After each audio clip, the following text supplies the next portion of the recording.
Hello. Hi. And welcome back once again to Wheel Takes, a podcast about the Wheel of Time. I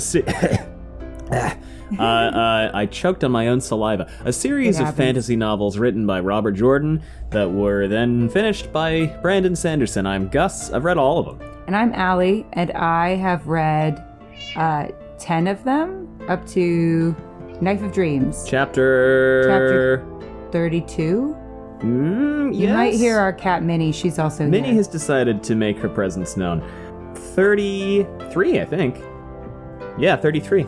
33. This podcast only contains spoilers for what Allie's already read. And again, that's everything up to and including Knife of Dreams, Chapter 33. Allie, how's it going? It's going all right, you Amazing. know?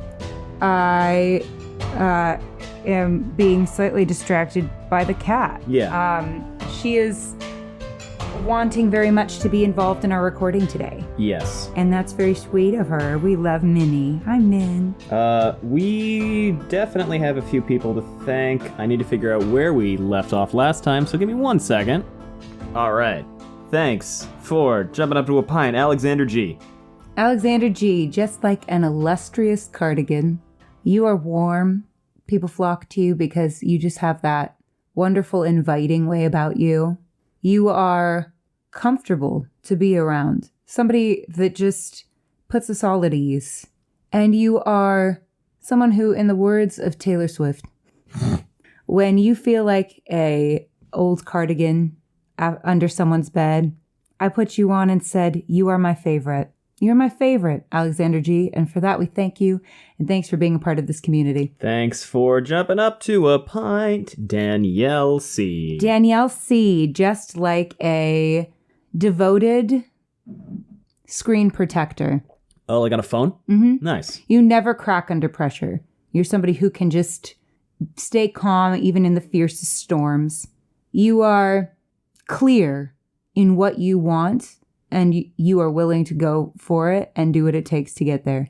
And you are someone who sticks to their guns when everything can be difficult to navigate sometimes, difficult to figure out the way forward. You know how to stick to your guns and listen to your gut. And for that, we thank you, and thanks for being a part of this community. Thanks for jumping up to a pint, Elayne, I think is how I'd pronounce this, or Elayne, or Elayne. Elisa?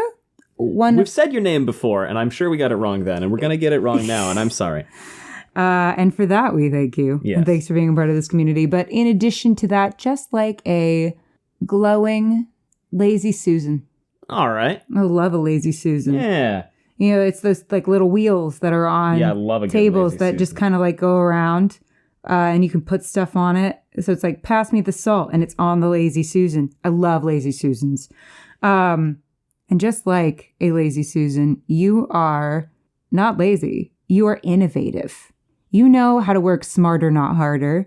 You are good at navigating life's twists and turns. You will prevail, no matter what. And you're really awesome. And for that, we thank you, and thanks for being a part of this community. Thank you for jumping to a pint, Andrea S. Andrea S., just like a show-stopping. Yeah, I don't think I've used that one. It's a good one. Why am I thinking millefeuille? Because we watched... Like the pastry? Because we watched Bridgerton. Whoa, where did the recording go? Hello. It's back. Everything went away for a second. Yeah, everything went dark. It was very scary. We were watching Bridgerton, and they talked about millefeuille. Oh, is that how you pronounce it? Millefeuille? Millefeuille? Millefeuille would be the French, I think. Is it feuille? Oh, millefeuille, yeah. I think so. Feuille, like sheets. I've also heard it pronounced on British baking. Great British Baking Show. If it's Feuille, I think it'd be millefeuille. Okay, I have no idea. I don't speak French. Maybe. It's tough. French is fun with all the invisible letters. Well, j'ai pas un petit peu de français. The French are going to love this. Un petit peu. Un petit peu. All right. But just like that, you have many layers, right? Doesn't it have a lot of layers? It Isn't has that part of the thing? Ostensibly, it has 1,000. Yeah. Hence it's like mille. a difficult... Yeah, I think they counted them on... I'm Great sure British they Baking did. Show. I think they, like, you had to have a certain amount of Yeah, layers. I know it's not so actually you have a lot of 1,000, layers. but There's a lot to ostensibly. you. Millefeuille means 1,000 sheets. Yeah. Yeah. I don't know if they counted to 1,000. I'm sure they did not. But just like that, you have a lot of layers. There's a lot to you. You're a complicated person. There's a lot to get to know. And that makes you so interesting. You're also fancy. You know, you're someone who knows how to make a statement. You are well dressed. You are well coiffed. You know that sometimes the best things in life aren't free, and that's okay. You treat yourself. And you also, you do know how to treat yourself. And for that, we thank you. And thanks for being a part of this community. And last but not least for today, thanks for the cup of coffee, Brian V. Brian V, just like a chimerical slide. Ooh. Mm-hmm. You are fun. You're just fun to be around. A crowd favorite, truly, always. You know how to embrace the simplicity of life while also being unafraid to climb the ladder to success. And for that, we thank you. And thanks for being a part of this community. Thanks, everyone. You're all lovely. And if you're listening and skipping 30 seconds every time the patron thank yous start, I do put a timestamp down below for you to know when they end, which is right about now. We have a couple things. Oh, somebody said that they think of it as like my horoscopes. And I think love that's that. So cute. We have two things to address briefly from last week. One is we did a generalization last week, and that was bad of us. Yes. I think, here's the thing. In the flow of conversation, sometimes I fail to get at the nuance that I mean to get at. Right? Because we're bouncing around. Yes. And obviously, I hope, and I'm thankful to the people who reached out and gave us the benefit of the doubt about this and recognized that that is unusual for us to not go into the nuance of something. So thank you for that. But so basically, I started talking about fitness influencers and, the influencers that are online that give advice about health and fitness. Like one size fits all generalized advice about health and fitness. Yes. And accidentally, when I was talking about the dangers of those generalizations, I did a generalization in talking about them. So we ourselves are, in fact, part of the problem. We are. So here's the thing. Never take health and fitness advice from us. No. Ever. We are not in any way like registered anything, experts in anything that has to do with health and fitness.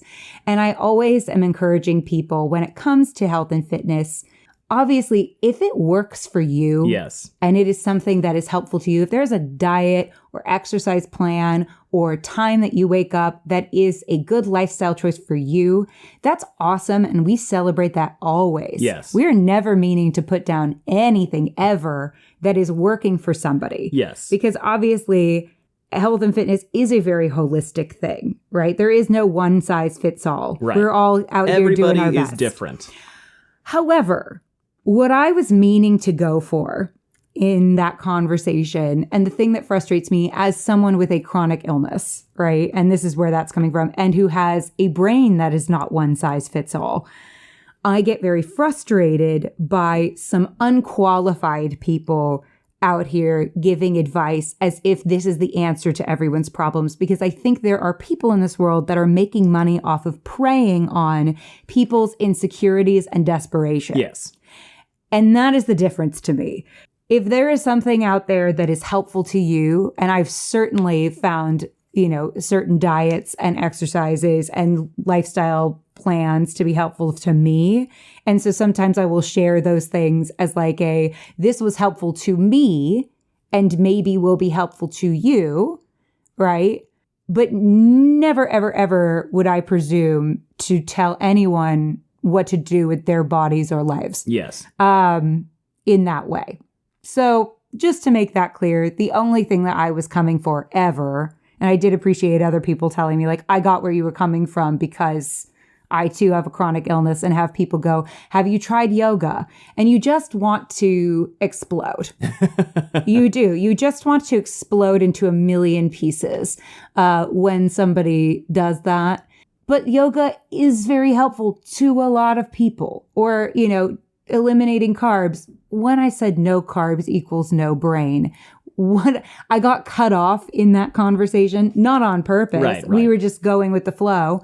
And I know Gus knows what I mean. And sometimes I forget that there's a microphone there. What I meant by that is that a no carb diet is not recommended for many people, right? I had that idea of carbs being bad for me pushed at me from a young age and had to repair my relationship with carbs. And what I learned is that my body personally, when I do not eat carbs, it impairs my brain function and my body's function. Right. That's not true for everybody, right? But what I meant by that was not people who do not eat carbs are stupid. Right. Right? What I meant by that is it could, if your body is like mine, impair your body's function. Right. That's what I meant. Thank you to the people who reached out and were concerned about that. I hope that clears things up. Obviously, it is my bad that I phrased it so poorly. And I take full responsibility for that. Well, and I was rushing through the conversation too. Right. So that's all true and our bad. And the second thing I wanted to touch on that we completely skipped over in the rush to not talk about Galena is the Shido going back to. Yes. Yeah. And that it's now the remnant, of a remnant. That's my read of what's going on. So Tharava's taking a handful of the surviving Shido, probably several thousand, back to the waste. And her whole thing is like, and we're never leaving again. We're going to go, we're going to stay, we're going to rebuild, we're going to be the people we used to be. I kind of thought that at the time, but then I was thinking, well, that operates under the assumption that that's not going to be true for the rest of the Aiel. Do you know what I mean? Sure. So, I mean, which I guess makes sense, right? Because now, why do they need to be in the waste? Right. It was a proving ground and all that. Yeah, it was a place they went because it provided them some level of safety and then also punishment for what they, did. Yeah. Or think they did. Yeah. And, that's also assuming that, the remainder of the Aiel survived the last battle, which I hope they do. But, I feel like after that, maybe they've proven what they need to prove and don't need to go back to the waste and punish themselves for generations. Yeah, that is my reading of what this is when we had the whole prophecy of a remnant shall remain. It is of the original society that was the Aiel and the way they functioned. Yeah. A sliver of a sliver their lifestyle choice, retain that, if you will. Yeah, will retain that lifestyle choice. And that remnant first would be the Shido, and then the remnant of the remnant are the Shido who survived this particular battle. So yeah, I mean, I guess for me, that does make a lot of sense because Rand kind of went in and blew up their whole way of life, their whole thinking. And some of them are going, let's go back to the simplicity of what we knew. Mm-hmm. And I guess there is a comfort and safety in that. I mean, we talk about deconstruction on this podcast when it comes to Careane, right? Or the Aiel. Yeah. It's a really hard thing to do. It's really fucking hard. It's a really hard thing to do. And I really applaud anyone who's in that process.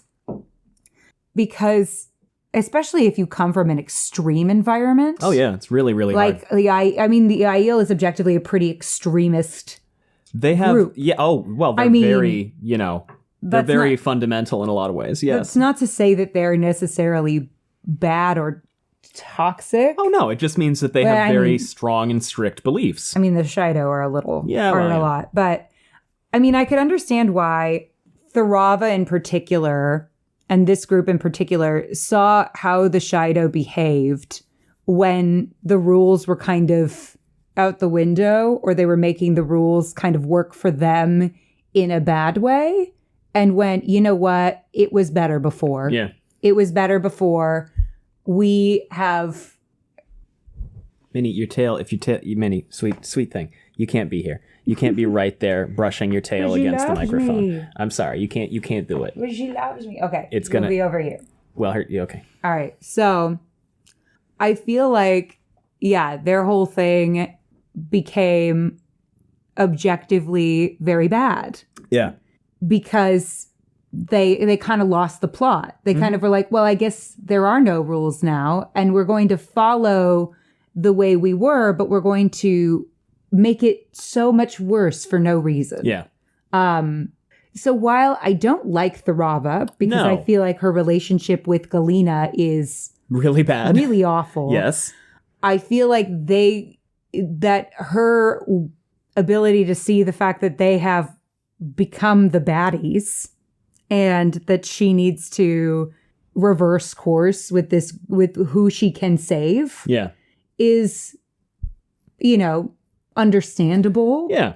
And not, that's the not bad thing that she's done, I suppose. That's the main one. That's the relationship with Galena, bad, toxic, and I hate it. Balloon it. Yeah. But if we're looking at it without Galena, Yeah. I understand why she's doing it. Yeah. Because doing this. I suppose there is such thing as deconstruction in a bad way. Yes. Right? Like you can deconstruct too close to the sun. Well, and that's a little bit Aram too, right? I mean, Bad deconstruction. Yeah, I guess that is the complicated, nuanced thing about deconstruction that we've never really talked about on this podcast, is that like there is deconstruction for your benefit and there's deconstruction to your detriment. And unfortunately, there's not really always a way to tell which is which. I think partially it's like when you're at those vulnerable periods in your life and you're searching for those mentors for who to be, like you've realized that the life that you thought you had, to quote Maureen in season 1 of the show, your life isn't going to be what you thought. When you realize that the fundamental principles that your life is founded on are built on sand instead of rock, to quote the Bible. I didn't go to Catholic school. But I do love that parable, right? Yeah. About the wise man and the foolish man. And you realize that everything is built on sand. I think kind of the make or break it point is who you encounter after that. What mentors you seek out and whether they're able to. Yeah. What you fill that void with. Yeah. Because I think everybody needs a guiding principle of some kind. Like, congrats if you are a person that is like, I'm just out here freeballing it. You know what I mean? Yeah, I know what you mean. I think that's a tough a guiding principle can be as simple as be chill. Try to do good stuff. Do good things. Yeah. In this life. Try to leave the world a little better than you found it is kind of where I've landed. And that can be in small and large ways. But often very small. Yeah. I think you have to find a way to find a new path. And I think that's the time you are the most vulnerable for other toxic mindsets. Yeah. Because it's like, oh, that void makes you vulnerable to other people who claim to have the answers. And I think some of the most dangerous people are the people who are like, I have it all figured out. Yes. Well, I don't remember. Is this Socrates? Because I'm just like, impossible. Socrates is like the wisest man is a man who knows he knows nothing. That's also been, cribbed. I think scientifically proven, that was or psychologically proven also, right? But I don't know. There's the expert fallacy or whatever it's called, where it's like, oh God, Bader-Meinhof? No, that's different. That's when you recognize something that you haven't. You learn a new thing and then you see it everywhere as Bader-Meinhof. Yeah, but it's like the people who think they know the most about something usually don't. Well, they're usually like the people who have a middling grasp on it. Yeah, people who actually do know a lot about things usually, whatever. Yeah. Usually feel insecure and like they don't know a lot about it. So actually, if you are feeling like I'm out here in this field feeling imposter syndrome and all this stuff, it might be that you actually know more. Could be. Because you know what you don't know. Yeah. Anyway, that's the Shido. Now we're going to take a real quick break and we're going to talk about your friend and mine, Careane. We'll be right back. Right back.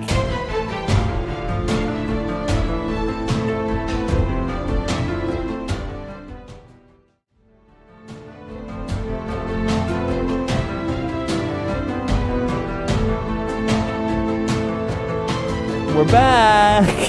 How you doing, Allie? All right, here's the thing. I am okay with being wrong about things. Yes. I am. And I'm not mad at how this turned out. I just really liked my theory, I think. because I felt like it. Here's the thing. I think Robert Jordan and I disagreed on how important Vandene was going to ultimately be. Yeah. To the overall plot. Yeah. I think when there is a mystery, for me, that is something that I latch onto really hard. Yes. In any media. Well, especially when the POV character is consistently pondering the mystery. Like, I think that's part of the reason I love Bridgerton so much. Is Yes. like the Who Was Lady Whistledown was a great season, yes. in for me. Yes. Because I like that kind of. It's like I'm like a dog with a bone on that.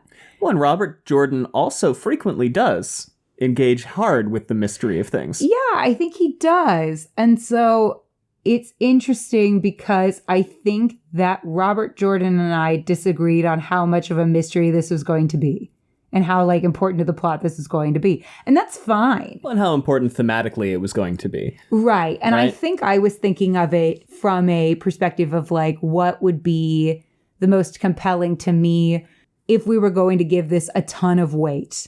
Which for me, an old lady death, a cool dramatic old lady death, I either wanted, which I did ultimately get, cool old lady revenge. Yes. Which I did ultimately get. A gift from Adelius or Adelius is a great line. It was. It's a great line. And so I'm cool with that as a sibling, where I'm like, if something ever happened to one of my siblings, the person would rue the day. Mm-hmm. I am sad that she died immediately after. Instantaneously afterwards, yes. I think I was picturing it to be more of an explosive thing one way or the other. Whereas I think that the focus for Robert Jordan was Elayne in this situation, which I suppose is the correct instinct since Elayne is a main character. Yeah. I think I just got really excited about the possibility of like an old lady either being the person that had to kill her sister because she was a baddie, in which case like now we're really getting into the complexity of what we saw with like Leandrin in the show. Yeah, and Ingtar in the book. And Ingtar in the book. Yeah. Which I think I also wanted that Ingtar feeling again. Yeah. Well, because that's such a great moment. It's such a great moment, and it really supports Robert Jordan's thesis and the complexity of sometimes life just hands us a bad hand, and there are two bad choices. And sometimes we accidentally, because it's hard in certain lights to see which one's the worst choice, we make the worst choice because we can't see the full path. Yeah. You know, and so I like that. Because I think that Robert Jordan does have this whole thing of like, you're never too far gone. And sometimes what looks like a bad person can have more complexity. And I guess at this time period that we're in, the complexity of situations is speaking to me. Yeah, of course. Right? Like just our ability to maybe see that a lot of people are just trying their best in the world. Well, it's almost like we engage with hot nuance on this podcast. Oh yeah, and there's certainly things where it's like, this is a thing that's objectively bad, and this is a person that's done enough objectively bad things that we can, you know, or big enough objectively bad things that we can be like, that's an objectively bad person. Right. Right. But I think a lot of people fall within a spectrum of, you know, being taken advantage of or, making a bad call. That's what you wanted to see interplay with Vandene. Yeah. And I thought maybe that's where we were going. And I think I fell in love with that theory in a way, because to me, it encapsulated that. And so I was a little like, oh, when it turned out to be Careane, it doesn't mean that it wasn't good writing or anything like that. I think I just fell in love with my theory. Yeah, and I mean, even in the lead up, like listening to the chapter again, you've got the whole thing where Elayne is in a circle with Saritha, and Vandene is in a circle with Careane, and there's all this stuff in her head of like, well, I know Vandene's good, so therefore two good sisters have a hold on two bad sisters. I do think there were a lot of opportunities for Robert Jordan to pull it in that direction. And actually, you know, I was looking at the old forums. Vandene was the leading suspect. Really? Vandene was the leading suspect. Because everybody was like, Careane, I guess she's weaker, so she would have to use the T. Saritha acted kind of weird. Yeah, I guess for me, I wasn't particularly attached to either character. So the reveal of it being Careane did not matter to me. No. But Vandene getting her revenge then was the thing that mattered more. Yeah, it's a good moment. It's a good moment. It's a cool moment. Yeah. Well, because I guess I was like, you can go down one of two paths. Either way, Vandene kind of has to be centered in this. You can either go down the path of Vandene did it, which now I kind of wonder if maybe he swerved. Possible. Because I think the justification now for why did she poison her is she wasn't as strong in the power, therefore she had to use the tea. Yeah, which makes sense. Yeah. And I guess the other rationale or evidence for it being Careane is Careane has served tea to people before. Oh, okay. Yeah. Yeah, I guess that all makes sense. I mean, it makes sense. Well, it makes sense. It's mad at it. Yeah. I'm just like, I guess who did it was not as important as it was to me. I mean, I'll be real. I like your version more. I think it's a lot more interesting. I think it has a lot more sweet of you. I don't want to like weight. And I'm not saying Robert Jordan didn't do a good job. I'm just saying this wasn't what he was concerned with as much. Yeah. So I think if he were concerned with this being a more central plot point than it ended up being, right? Then either he does what I thought he was going to do, or I guess amp up the personalities of Careane and Saritha a bit more. Yeah. But then we're arguing still got badass old lady moment. Then we're arguing for more time with minor characters in the middle books. Yeah, but I would have been okay with more time on this. Yeah. I guess my thing is I was like, I would have been okay with more time spent on this mystery. Yeah. Because I liked it so much. Well, and it's interesting. And we've known Adelius and Vandene for a very, very long time. We've known this since book 2. Right. And we've been working on this mystery since book 8, I think, is when Adelius died. The Drakkar being there, I mean, I felt like the seeds were planted. I don't necessarily care that they didn't come to fruition. I'm glad we got a badass old lady moment. I was kind of expecting more of a bigger fight between the if the reveal happened, I was kind of expecting more of a back and forth, more of an old lady magic battle versus taking her out with a dagger. But I guess Robert Jordan also really likes doing the this is the thing you wouldn't expect. The, utilization of swords or a plate or a knife. Well, and they were shielded at that point. Yeah. So I guess, I do love the energy of I'm taking you out with me. Yeah. If I'm going out. You're going out I love that. And I do love that we've given an old lady, because I feel like old women get so ignored. Yeah. Even just older women over 35, honestly, get so ignored in narratives that it's pretty thrilling to me to have an older woman have such a big moment. I guess I just wanted more of her. I would have also liked more of it. Yeah, I guess I just wanted more, which is fine. Listen, if we're going to be levying a criticism, I wanted to read more of it is usually a pretty good one. That's a good, leave us wanting more, I guess, Robert. So we're going to pick it up here with Chapter 31, The House on Full Moon Street. That's the logo. What is it? It's a Black Aja logo. Black Aja logo. We were in the car, and you were very motion sick, so you didn't take notes. I did not, no. And we've discussed a lot of the significant elements of this chapter, but don't worry, we'll talk about the rest. And we're probably going to do all 3 chapters today. We might have to cut it midway through for time. I know we did 3 hours last week. We cannot do that every week anymore, unfortunately. But there you go. So it's Elayne chapter. Mm-hmm. How's she? She is fine. She has a plan. Yeah. And you know what? We can talk about the whole arc of these 3 chapters a little bit. Which is nice. Getting into which real fun. Yeah. Yeah.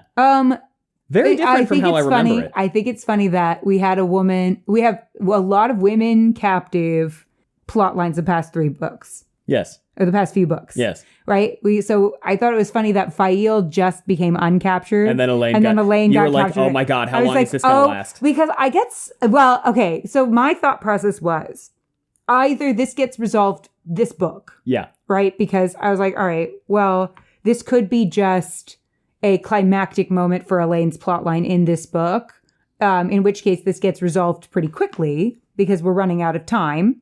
Or I was like, it's like the duration of Elayne's pregnancy. Yeah. That was the other thought I had, because I was like, we have this whole thing about, okay, she's not going to be harmed during the pregnancy because the babies and she will be fine. And I was like, but there's like a lot of, she goes, we're all going to survive this pregnancy. That's the viewing that Min had, right? We Is that three. the specific wording? You will give birth to two. I think it's like they will be born healthy. You'll have two healthy babies. So she's like, so therefore, by that logic, I'm gonna be okay until they come to term.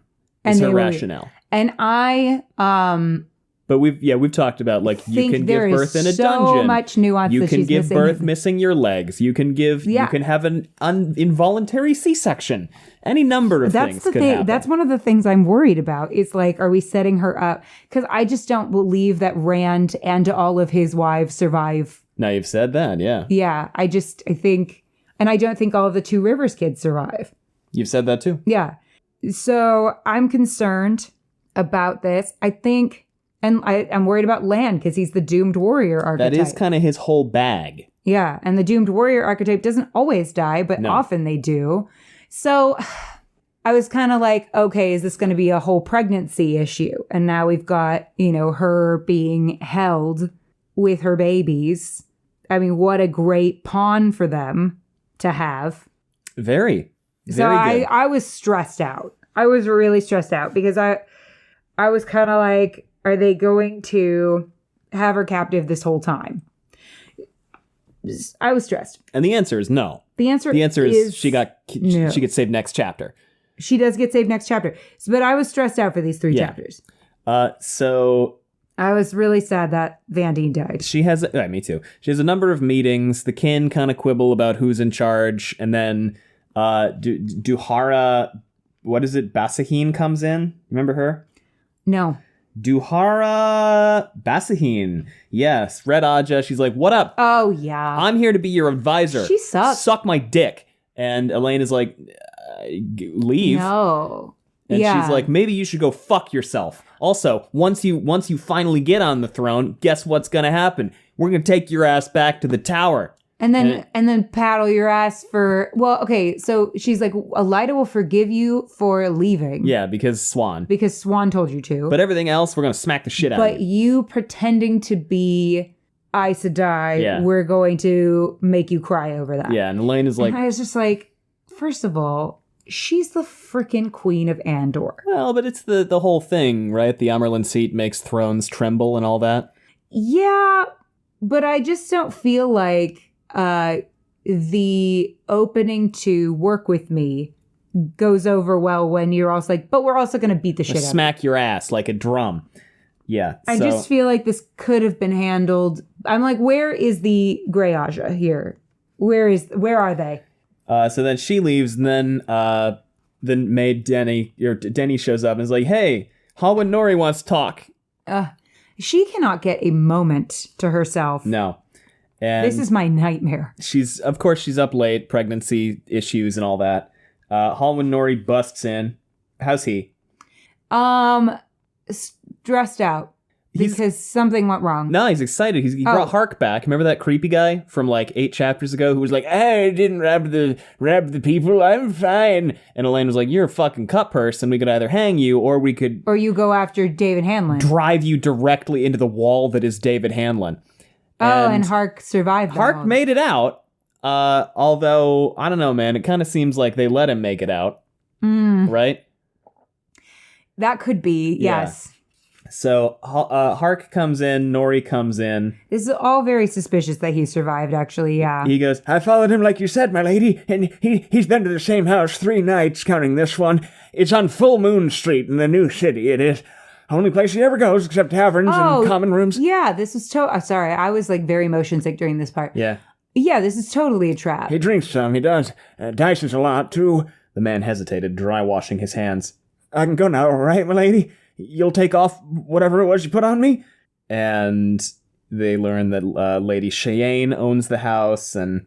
Well, I don't know if they lives there, my lady, but there's 2 Aes Sedai there tonight. I saw one of them letting Mellar out while the other was coming in, and the one who was coming in said, a pity there are only two of us, Phalian. No, that's so obvious. Oh, no. The way Lady Cheyenne works us. Only she said lady like she didn't mean it. She did. Funny, she was carrying a stray cat. Thing scrawny as she was. Begging your pardon, my lady. Didn't mean no offense. Speaking of an Aes Sedai that way, but it took me a minute to realize she was Aes Sedai. It did. There was a good lad from the entry hall. There was, but she was so plain and thin, with a wide nose, that nobody could take her for an Aes Sedai without some study. And Elayne is like, fuck yeah, man. Hell yeah. We got him right where we want him. And yeah, when in hindsight... Yeah, this was a bad idea. Marilyn Gamalfin announcing Phalian's name to... They'd be like, it's good to see you again, Allie, who I live with. Oh, yeah, no, the thing about dialogue is that, when you write dialogue, is that people don't say each other's names very often. Almost ever. Unless they're really trying to emphasize a point. Yeah. So, yeah. We say each other's names on the podcast to differentiate from addressing y'all, oftentimes. But, yeah, most people don't say each other's names very often in a conversation between the two of them. That's very suspicious. Yes. And her going... And Robert Jordan would know that. So totally this is all very on purpose, yeah. A pity there are only two of us. Yeah, I mean, it couldn't be more obvious that there were more of them. I don't feel... Yeah, I was pretty stressed out during this entire chapter. Yeah. Because I was like, I think this is a trap.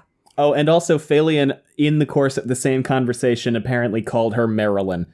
Yeah. So they announced both of their names. Yeah. Elayne, here's what's realistic about this. Elayne is very young. Oh, God, yeah. And saw an opportunity dangling in front of her and was so excited about the opportunity that she didn't think it through as much as I think she should have. Yeah. I also think that this thing about, like, you will be fine until babies come, like, even though she doesn't really talk about that in this chapter. She doesn't. That's, I think that is messing with her brain a little bit. I think it is making her make more reckless decisions than she might normally. Now, let me real quick tell you, I completely misremembered this part. Because in my memory, she thinks about the babies thing and the prophecy and we'll all be okay the entire time. She mentioned it once in the 3rd chapter after she is captured. Yeah. But I think that just because she doesn't mention it, right, doesn't mean it's not factoring into the equation. I feel like she is also desperate for a win in her mind. Oh, yeah. I have made some silly decisions before because I am excited about something, right? You get someone excited enough, especially someone this young, they might not see the forest for the trees. And I think that was their calculus. In the past, I have been very hard on Elayne for this. But re-listening to it this time, I'm like, it's a little dumb, but it's not nearly as dumb as I remembered. I was very unfair previously. I think that, does she walk into a trap a little bit? Sure.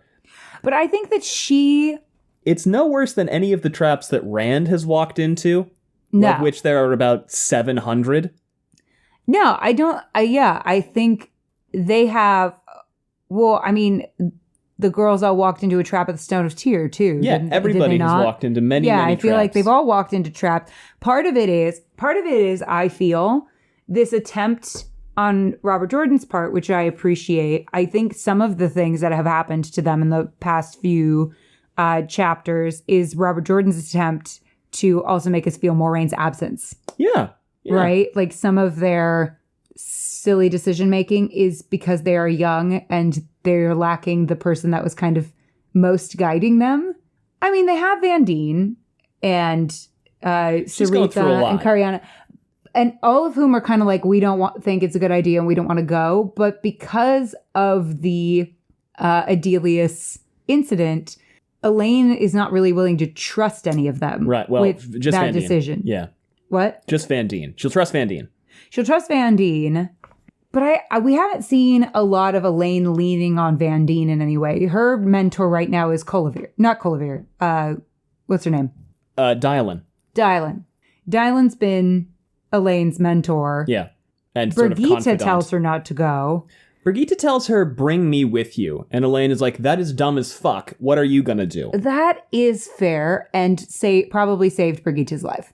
Now, it's tough, because on the one hand, we often chastise these characters for not bringing guards, right? Rand and the Maidens. On the other hand, in this instance, what the fuck is she gonna do?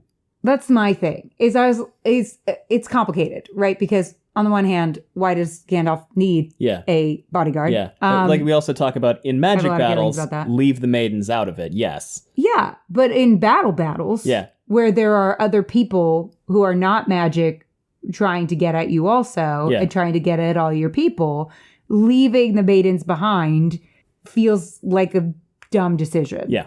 Considering they are badass warrior women who want to fight. Yes. But yeah, if Rand were going to go face down Samael and Daemon Dread, why would you bring the maidens?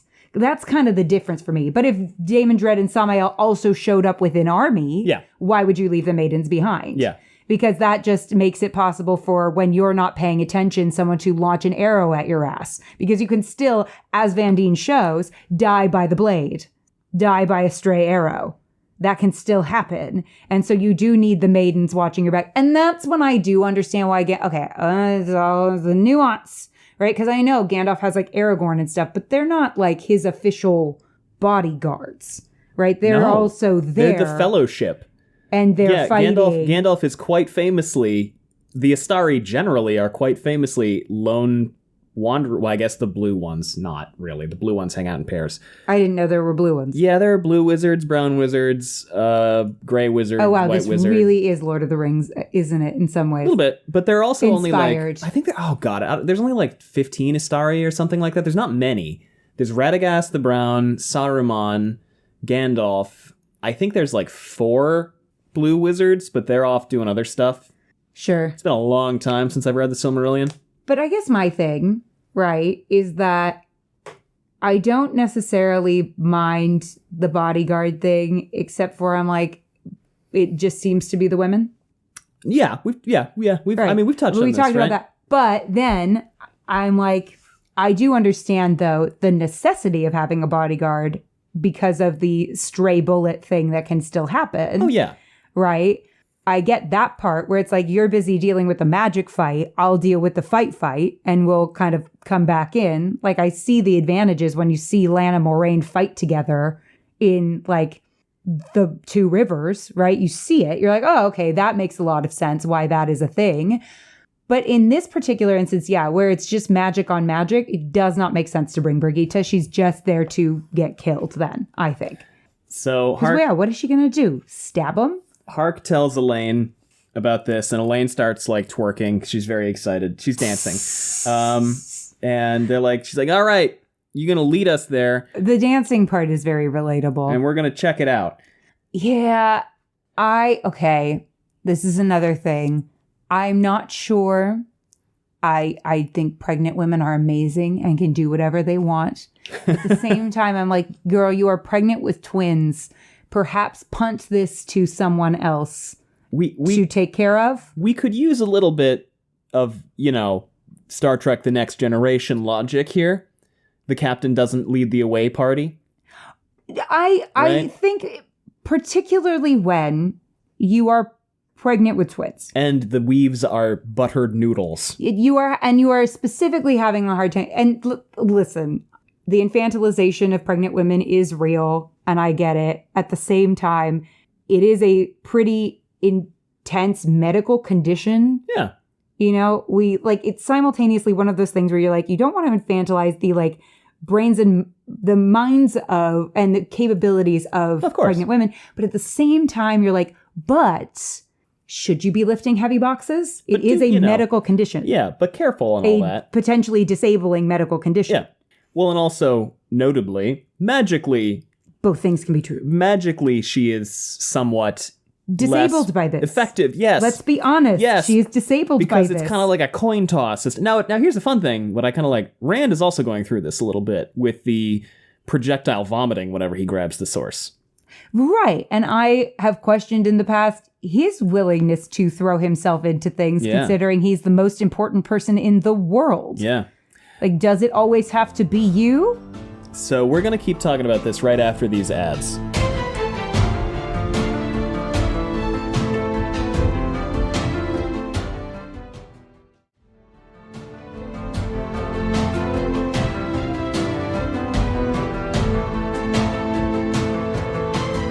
Welcome back. And then to talk about the complexities of this once again, I do also, though, believe that if you're asking people to go do dangerous things for you, you should also be willing to do said dangerous things.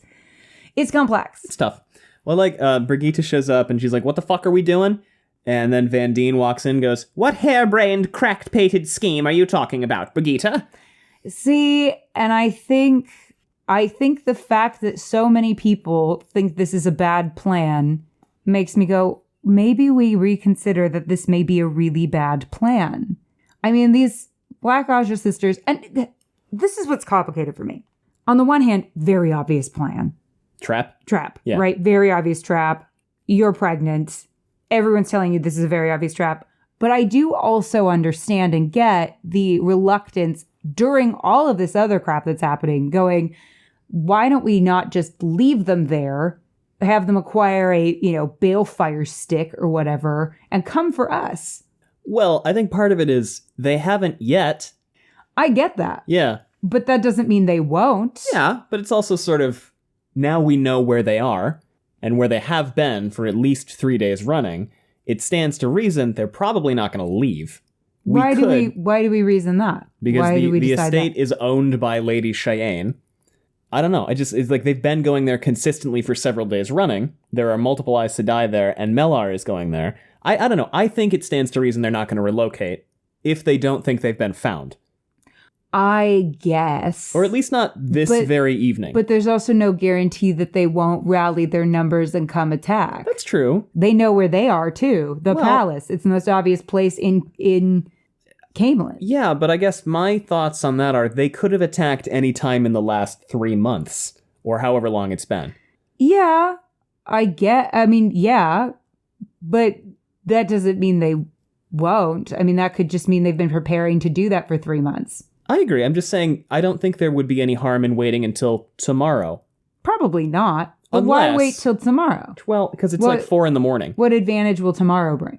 A little more time to plan.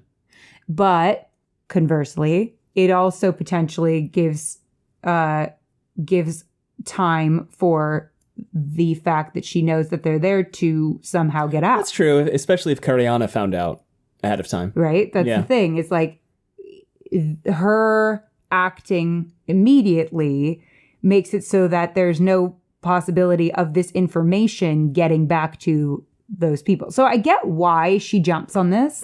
I do. Was it kind of dumb? I mean, hindsight's 20/20. Foresight is also 20/20 in this instance. But I think her assumption was like, well, I know I'm going to be fine.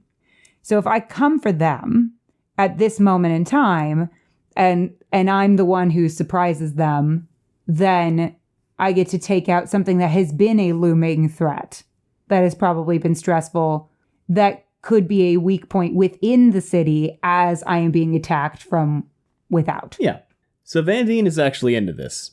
She thinks it's a good idea. Brigitte hates it. Saritha and Careane hate it.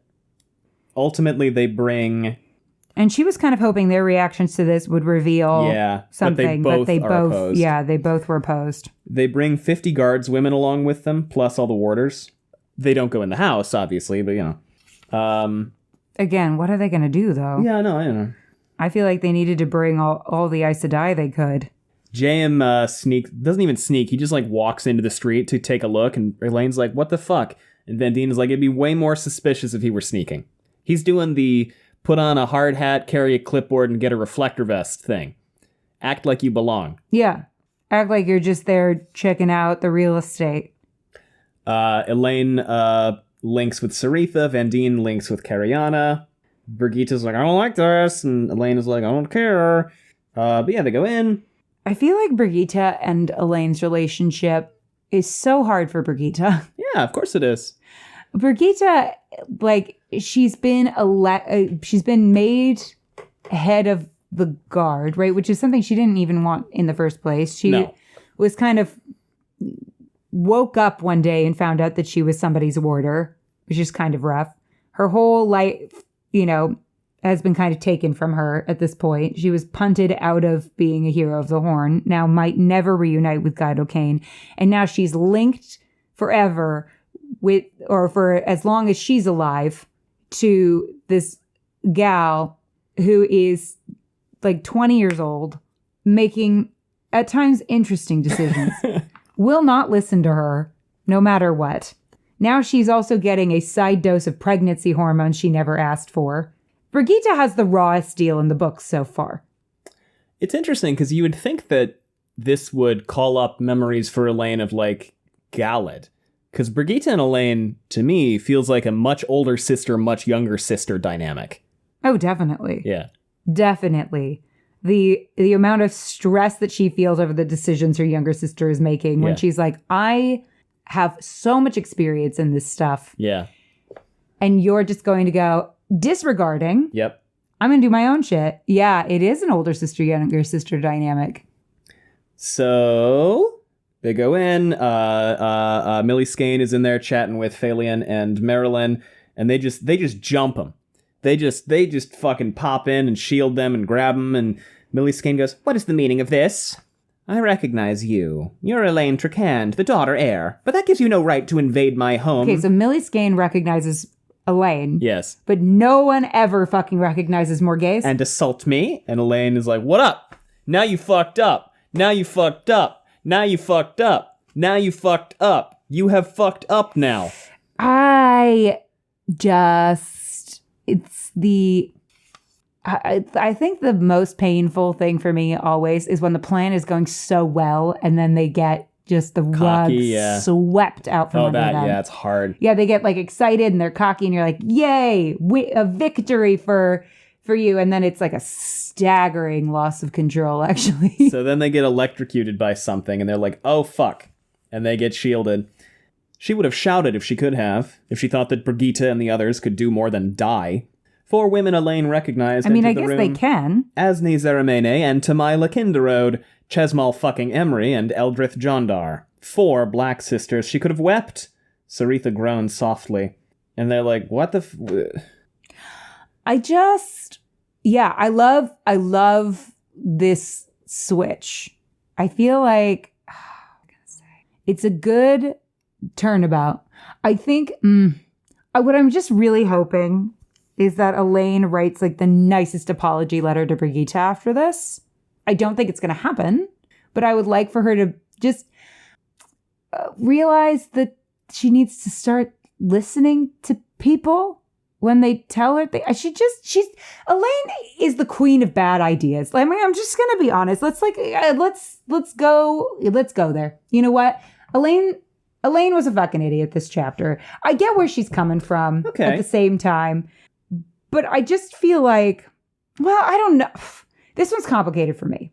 She's like simultaneously was a fucking idiot because here's what I wish she had done. Here's the thing. I wish she had recognized that this was an obvious trap.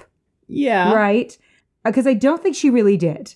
I wish she had gone in her mind, and this is not me saying this about Robert. This is me saying this about Elayne as a character. I'm like, girl, you need to get wiser really fast. You can't be drinking strange people's tea anymore. We're not at that point anymore where we can be like, let's walk willy-nilly into these traps.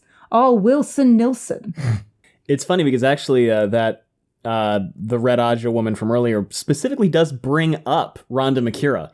I know. And she keeps making these decisions where I go, we need to understand that there are people trying to get you even more now that the pregnancy news is out. And I mean, I'm sorry, the first person we're going to assume is that it's Rans. You two are seen making out in every corner of the Stone of Tyr. You think that hasn't gotten back to people? Yeah. That's why they say that she's such a valuable target, right? That's part of it. Otherwise, I mean, yeah, I daughter guess heir. I mean, daughter heir, but I mean, Rand is a huge part of it. And everybody thinks they're Rands. They have to know, right? Yeah. Like the David Hanlon thing. Well, first of all, I'm sure that they have talked to David Hanlon. They're like, did you knock up the daughter heir Vandor? And he's like, no. He's being coy about it because he likes... To the Dark Friends? Probably. He's an asshole. What purpose would that serve? All I'm saying is Charles Gaibon is right there. He'd be directly fucking them over. Like if... No, I know. I agree with you. I'm just saying Charles Gaibon is right there being completely unproblematic. Which one's Charles Gaibon? He's the guy who's named after a real dude who is just, he shows up and he's like, what up? I brought like 900,000 men. Yes, how you doing? Do you Charles guys need Gaiwan. any help? I feel like that's so funny because when I read that, I was like, this isn't a real person. I looked at the last name Gaiban and I was like, did he just really go like, Guy? It's Bond. Charles Gabon is a real person. That's so funny. It's I was a like, fantasized that's a version very of his fake name. I just decided that was such a fake name. No, Charles Gabon is explicitly based on a That's real hilarious. person whose wife bid to have a character named after That's him. hilarious. I love that. Yeah. Because I looked at it and was like, that's the fakest name I've seen. That Charles. feels like Pan Potson. I'm so glad Penn Potson gets brought up so often. But That is a desert in Malazan. yeah, but you go, oh, so he was sitting in his kitchen. He went Pan Pot Son. Yeah, there you go. What was I talking about? You were calling Elayne an idiot. Well, okay, but I'm like, It's funny. We had opposite react because I read something like, oh, she's way smarter than I thought she was about this. And you're on like, the she's one a hand- fucking Well, dumbass. No. I think the dumbass part of this was not realizing that this wasn't. I don't think it was dumb to immediately go there because I'm like, then it doesn't give them any chance to prepare. No. Which is good. I thought that part was smart. Like, don't give them any chance because now they know that he's come back and told her this stuff. So like, well, she's going to come eventually, right? Yeah. But the immediacy I thought was smart. I wish that she had gone, but this is an obvious trap, so let's make some contingency plans Yes, that would have been good. for that. I think Fallbacks would have been good. I think I 100% agree with acknowledging you that there. this was a clear trap would have been a good thing to do. I think if she had taken 2 more seconds to think about it. Yeah, and I think you probably, to be fair, could have mobilized more of the guard to, like, cordon off a perimeter. Well, like, why do we have to go in the house? Why do we have to go in the house? Why not just blow up the house? There might be other people in the house. Perfectly good house. You can't just Blow start up the murdering house. people. Blow up the house. Murder people. Like, no, I go, She doesn't want to kill them. She wants to arrest them. do you have to see people to shield them? Yes. You need to see anything to channel. That's part of why I Elayne just can't feel channel like later. This we chapter. should have doorways and corners it. Yes. No, look, there should have been any significant degree of scouting and reconnoitering done ahead of time, but they're also like, oh, this dude apparently has eyes in the back of his ass, and if we get a scout within 300 feet of him, they die immediately. Which I get that part. I get that part. Hi, Minnie. My only thing is I wish, could we have done like the tiniest peephole gateway to spy on the house? I think that there are a lot of Tiny ways peephole gateway. that we could have done this more cleverly. I agree with you there. I think that the lack of backup and contingency plan was quite badly done. I just wish, okay, I liked that they shielded them immediately. Great. We have them. Let's explore the rest of the house. Let's anticipate that there might be more than just 2, considering they made a point to say that there were only 2 of them in front of the spy. Why would they talk so loudly about that? I don't know. I think the immediacy was correct. I think we should have taken 2 more seconds to go, what if this is something they want us to do? And we're being dumb walking into a trap. I agree. It's hard because the more people you mobilize, Yeah, the more visibility there is. The more yeah. visibility there is, the more that this could leak out. I don't know. I don't think she was an idiot. I should rephrase. Could have been better. We could have Like- finessed this a smidge more. I think this reminds me most of that time when Rand was like, you know what I'm gonna do? I'm gonna go clear up this whole fucking Careane and rebellion in the woods thing, because I'm having a real good day. Taviren's on my side, I'm just gonna bust in and be like, hello, Caroline Damodred. This is what that reminds me of, except I do actually think Elayne is being smarter about it than Rand was. Which part was that? When was this? When Fane stabbed him the second time and the evil fog showed up. That was a very obvious trap as well. That wasn't even a trap. That wasn't a trap. Rand just like walked into the enemy camp like, hello, my name is Band Al Gore. That was a choice that he did make. Yeah. Yeah, no, you're right. I think Elayne was much smarter in this moment than Rand was in that one. I think, though, her inability to anticipate the trappiness of this. Badly it's done. that thing of like, when you hear something that's too good to be true, it kind of is. Yes. And I think in that way she failed to make any kind of contingent. Like, could they have not? I mean, Vandene's been spending all this time with these, what are they, knitting circle the kin gals? Yeah. Maybe we could have brought some of them along. That'd be good. And had them wait outside. That'd be good. Because we brought all these guards and shit who are going to be fundamentally useless in this situation. Yeah. I mean, I guess they do come through. More, at the cost of hundreds of lives. Which, could we not have just brought the kin in? And dropped the kin on Brigitte them? also does specifically set it up so that the soldiers walk directly into a meat grinder so that the sea folk will feel bad and help. Which I have thoughts. A little bit. I understand why she did it. I don't totally disagree with it. Don't we have evidence to suggest that the kin are completely not bad? Like they're not. As far as we know, the Black Aja had no knowledge of the kin. However, the kin also don't really know combat weaves. Do they know how to shield? Yes. And that is very true that all the sea folk really do. They drop one lightning bolt on Asni, and then they shield and gag everyone else. Yeah. I think we could have anticipated the trappiness. We know Vandene has been spending a lot of time with the kin, right?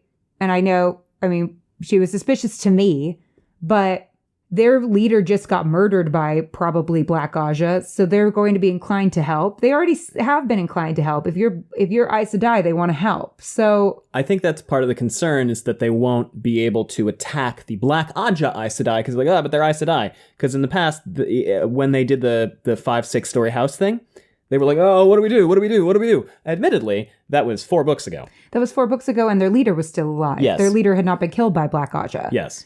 I feel like and Nynaeve didn't have a come to Jesus with them about the fact that they don't need to listen to Aes Sedai all the time. Yeah, I think they absolutely. Granted, I don't know if that was this group. Yeah, it was. It was. Okay, so their attitude has to have shifted a little. All you need to do is do a little rallying cry of like, all we're looking to do is shield them. Yeah. And take them captive.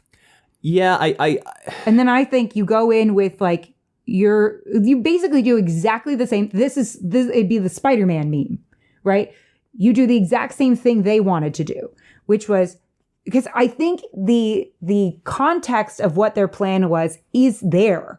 Like, say really loudly to one, because we know that David Hanlon knows that Elayne is having him followed. Yes. It stands to reason then that anything that this spy is able to pick up might have been on purpose. So even if it weren't, right, I feel like it would take like 10 seconds, like 10 extra minutes to mobilize all the kin, right? We take 10 extra minutes to go grab them as quickly as possible, right? We give them the 411. We say our plan is this group of like 3 or 4, however many, 4, go in. They see that the daughter heir is there. They're excited because they think their trap has been sprung. Worst case scenario, we've mobilized you for no reason, right? Best case scenario, they have more come in and do this little oopsie daisy trap. You all come in and do the exact same oopsie daisy trap.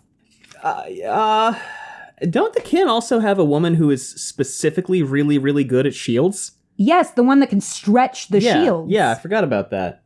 I'm like, why aren't we using her? The toys are there. The chess pieces are there. I think that she needed to take this, and this is true of a lot of people, right? They go on their first impulse. Yeah. And yes, we did need to go tonight. Here's another thing, by the way. Careane, when she's like, we shouldn't do this, she goes, I've never been called a coward, but I don't fancy trying to sneak up on someone who might have a rod that can make balefire. That's valid. And Elayne goes, he could hardly have misheard something as simple as there are only 2 of us. And they spoke as if they didn't expect any others. Yeah. But in this case, you don't even need the Windfinders. And if you do need the Windfinders, then you go to them and you go, I'll make an additional deal, whatever it is. They don't really even talk about... I think part of... Well, because I'm trying to figure out... Here's what you do. You say to the Windfinders, we'll give you these people as teachers. Like, and you can do unto them... the Black Aja? Yeah, you do unto them what we did to Megiddian. That'd be rough. Doable, but rough. Well, I mean, Perrin just did that with the freaking Shido. I guess we're not above war crimes. I saw this great TikTok about House of the Dragon, where it was like, It's not about who's right or who's wrong or team this or team that. It's about who's your favorite war criminal. And I think that's true of the Wheel of Time as well. Yeah. This applies. Because at this point, we're all war criminals, right? It's about who's your favorite war criminal. And Elayne is one of my favorite war criminals. And so therefore... Yeah. Because I think the meat grinder thing was not the solution to this problem. Well, it's rough. It's terrible. It's needless and unnecessary. And if I were in that army, I'd leave. Hundreds of people are getting incinerated and disintegrated. I believe a horse head flew daintily lazily through the air. I love that line. Wow, what a sentence. Yeah. Now, I love reading this part. It is really interesting. But you're right. They very much could have used the kin in the initial plan. Yeah. And I get that they don't know combat weaves as well. But also, what have we been doing with the kin if not teaching them combat weaves? Why have we not been teaching them combat weaves? I think Elayne kind of forgot about the kin, is the answer. We cannot be forgetting about the kin. Elayne also is like... They don't have the oaths. They're extra useful. Elayne or Brigitte is also like, oh, I don't want to, I want to keep them clear of all the violence and bloodshed. Impossible. It's the apocalypse. Yeah, that's true, too. Impossible and silly. Yeah. It's as silly as what Rand's doing with the maidens, to be honest, if that's true. Impossible and silly. Also, their leader was just brutally murdered. Yeah. Yeah. So I think they would be game to be involved.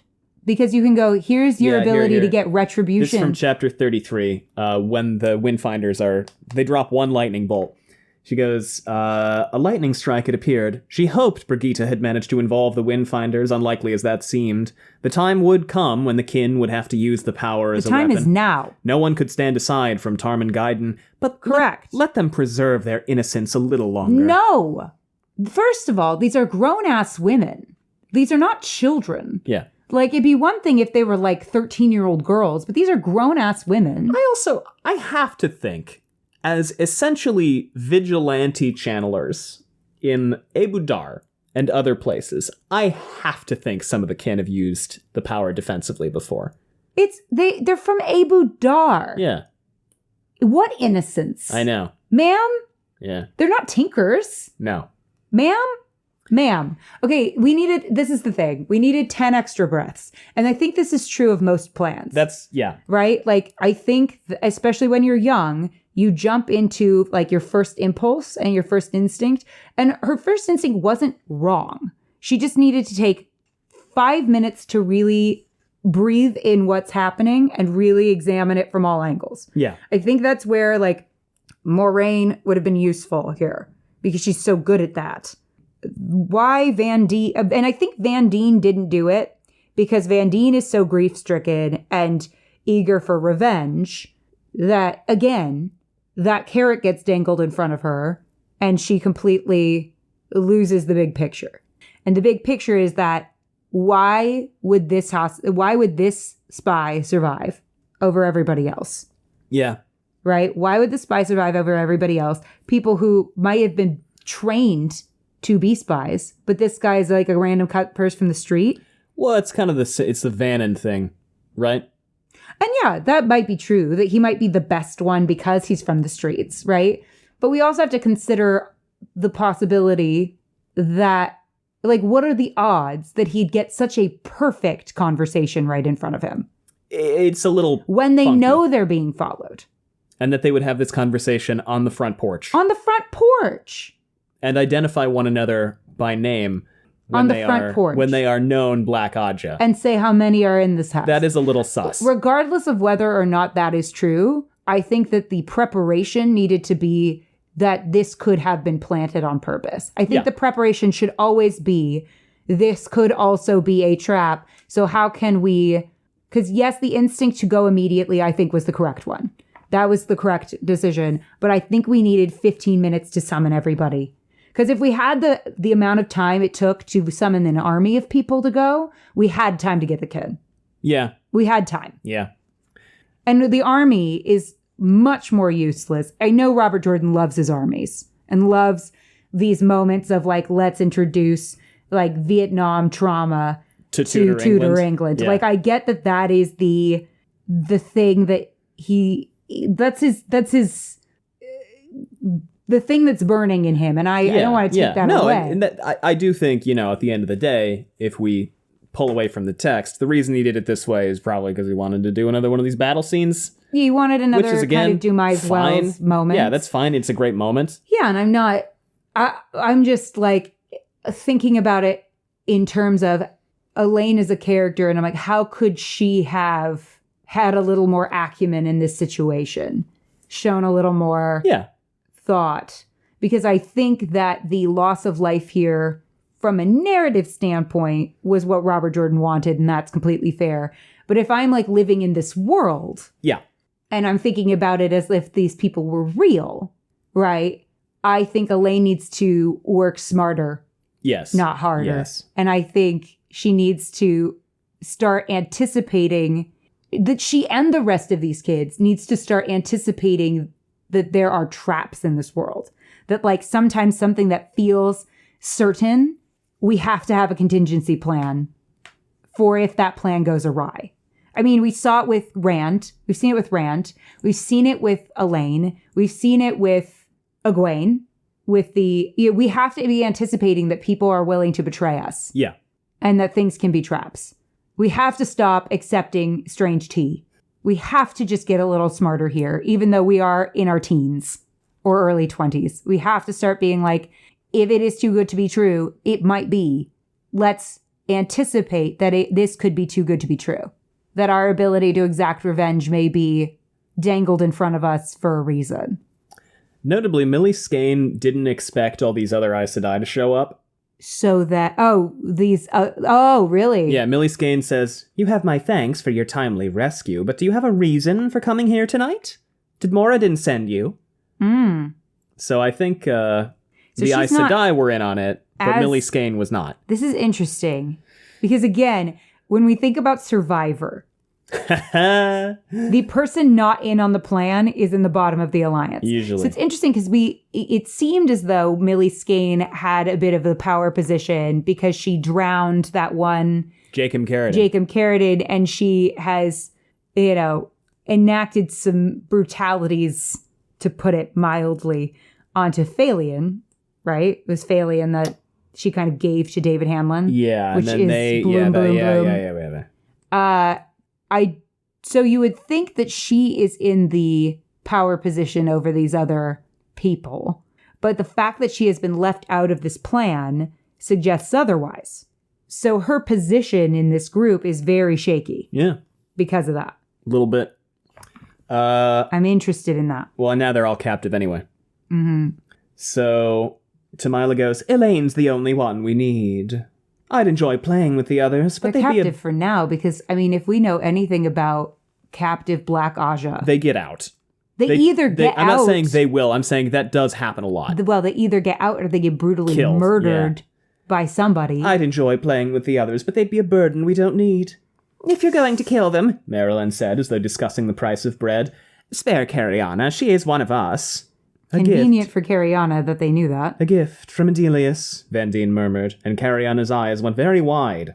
Her mouth opened, but no sound came out. Vandene was like, I don't need any more confirmation than that. The two women sagged and fell to the carpet. Vandene began trying to push herself up, but Careane lay staring at the ceiling, the hilt of Vandene's belt knife protruding from beneath her breastbone.